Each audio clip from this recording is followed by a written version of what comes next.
నమస్తే, welcome to our channel. నేను పద్మని. ప్రస్తుతంతో పాటు ప్రముఖ ఆధ్యాత్మికవేత్త, ఆస్ట్రోన్యూమరాలజిస్ట్, ఎనర్జీ వాస్తు స్పెషలిస్ట్, శ్రీ విద్యోపాసకులు శ్రీమతి జయప్రద గారు మనతో పాటు ఉన్నారు. మాట్లాడదాం. నమస్కారం అండి. నమస్తే అమ్మా. శ్రీమాత్రే నమః.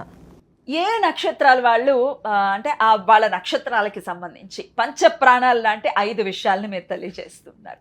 మరి మృగశిరా నక్షత్రం దగ్గర ఉన్నాం. మృగశిరా నక్షత్రానికి వాళ్ళు ఏ దైవాన్ని ఖచ్చితంగా జీవితాంతం వాళ్ళు కొలవాల్సి ఉంటుంది, ఏ క్షేత్రం వీళ్ళకి ఖచ్చితంగా ఆ క్షేత్రానికి వెళ్తే యోగించేటటువంటి పరిస్థితి ఉంటుంది. అలాగే ఇంట్లో వాస్తుపరంగా వాళ్ళు తీసుకోవాల్సిన ఏ దిశకి వాళ్ళు చెందిన వాళ్ళు అయి ఉంటారు, అక్కడ ఎటువంటి జాగ్రత్త తీసుకోవాలి, అలాగే ఏ గ్రహం వీరికి యోగిస్తుంది, ఏ దశ వీరికి యోగిస్తుంది, ఇవన్నీ అంటే ఈ పంచ ప్రాణాలు 5 విషయాల్ని మీరు తెలియజేస్తున్నారు. మరి మృగశిరా నక్షత్రం గురించి ఒక్కసారి మీ ద్వారా. తప్పకుండా. మృగశిర నక్షత్రానికి అధిదేవత మనకి కుజుడు. కాకపోతే నక్షత్రానికి ఉండే మారు పేరు ఏంటంటే దేవతా రూపంగా మనం కొలుచుకుంటే సోముడు అంటే శివుడు, సోమనాథేశ్వర స్వామి ఆలయం, అవి మనకి బాగా కలిసి వస్తాయి. అయితే ఈ నక్షత్రానికి దశలు అంటే మాత్రం ఇక్కడ 2 వస్తాయి ఇక్కడ మనకి. ఎందుకంటే నక్షత్రంలో 1-2 పాదాలు వృషభ రాశిలో ఉంటాయి, అది శుక్రుడు అధిపతి. మిగతా 3-4 పాదాలు మిథున రాశిలో ఉంటాయి, బుధుడు అధిపతి.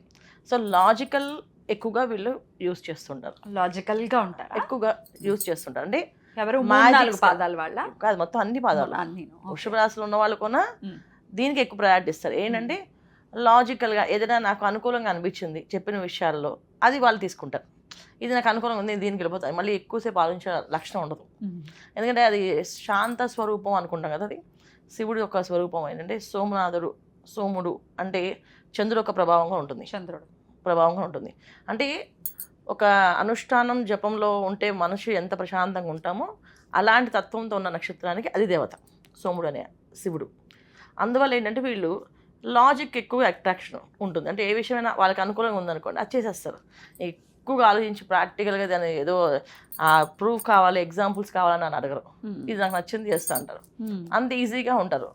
దీనిలో ఏంటంటే వీళ్ళకి దశలు కూడా ఏంటంటే వీళ్ళకి అన్నీ కూడా అనుకూలంగానే ఉంటాయి మ్యాక్సిమం.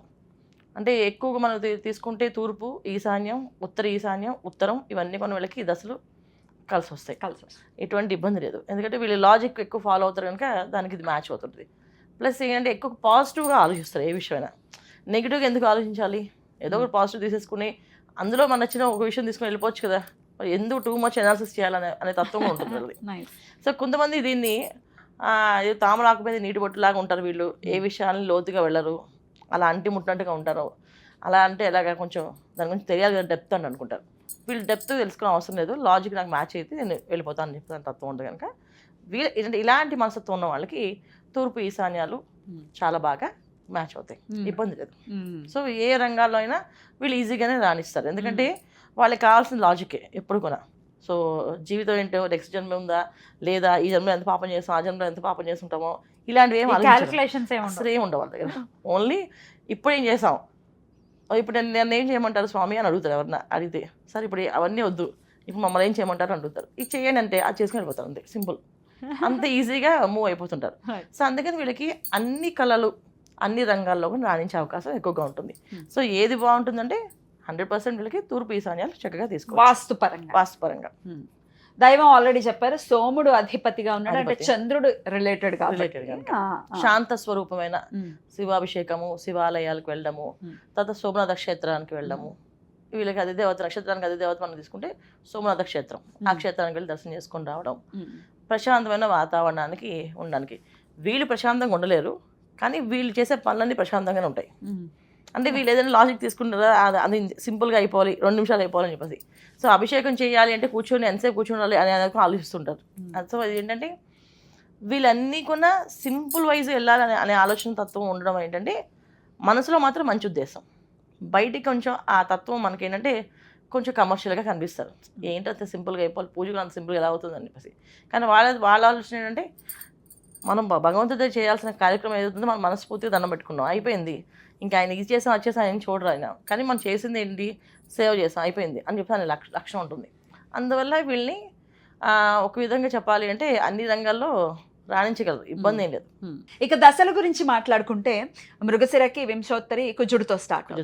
మరి ఈ కుజుడికి మరి వీళ్ళకి ఏ గ్రహంతో అంటే సత్సంబంధాలు ఉంటాయి, ఈ గ్రహం గనక మీకు బాగుంటే చాలా బాగుంటుంది, ఇంకా లైఫ్ అంతా బాగుంటుందని చెప్పే విధానం ఏదైనా ఉంటుంది? ఖచ్చితంగా వీళ్ళకి ఏంటంటే వృషభ రాశిలో ఉంటాయి. తర్వాత మిథున రాశిలో ఉంటాయి. 1-2 పాదాలు వృషభ రాశి, 3-4 పాదాలు మిథున రాశి. ఈ రెండింటికి అధిదేవతలు ఎవరైతే ఉన్నారో వీళ్ళకి న్యాచురల్గా కుజ మహాదశ స్టార్ట్ అవుతుంది కనుక రాహు బాగుంటే కనుక ఖచ్చితంగా బ్రహ్మాండంగా బాగుంటుంది, రాణించేస్తుంది, ఇబ్బంది లేదు. గురువు కొన వీళ్ళ జాతకానికి యోగకారకుడు అయితే వచ్చేది గురు మహాదశ, అది కూడా బాగుంటుంది జనరల్గా. ఇక్కడ శని మహాదశ అది కొంచెం ఒక్కొక్కసారి ట్రిపికల్గా ఉంటుంది. అంటే ఈశ్వరుడు అది ఆధీనం ఉన్నప్పుడు శనేశ్వరుడు అనుగ్రహిస్తాడు అక్కడ.